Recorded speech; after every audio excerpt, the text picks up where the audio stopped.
హైదరాబాద్ ఎన్నికల అధికారి Ronald road కీలక వ్యాఖ్యలు చేశారు. ఎన్నికల నియమావళిలో పోలీసులు అధికారులు రాజకీయ నాయకులని తేడా లేకుండా ప్రతి వాహనాన్ని తనిఖీ చేస్తున్నామని తెలిపారు.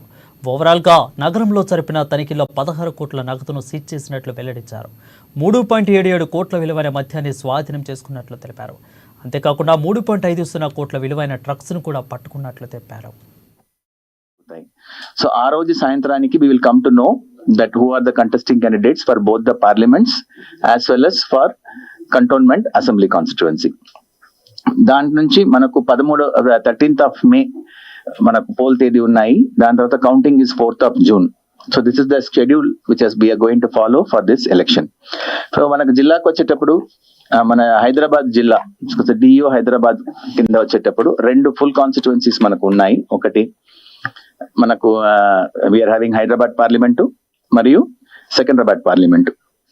ఇది కాకుండా మల్కాజ్గిరికి సంబంధించిన ఒక పార్లమెంటరీ సెగ్మెంట్, ఒక assembly segment, Secunderabad cantonment assembly segment which belongs to Malkajgiri parliamentary constituency కూడా హైదరాబాద్ జిల్లా పరిధిలో వస్తాయి. సో 15 అసెంబ్లీ సెగ్మెంట్స్ కు సంబంధించిన ప్రక్రియ ఇక్కడ కొనసాగుతాయి. దీంట్లో simultaneous elections for Secunderabad cantonment ఉంటుంది. బోత్ ఉప ఎన్నిక మరియు general elections for parliamentary constituency కూడా సైమల్టేనియస్ చేస్తారు.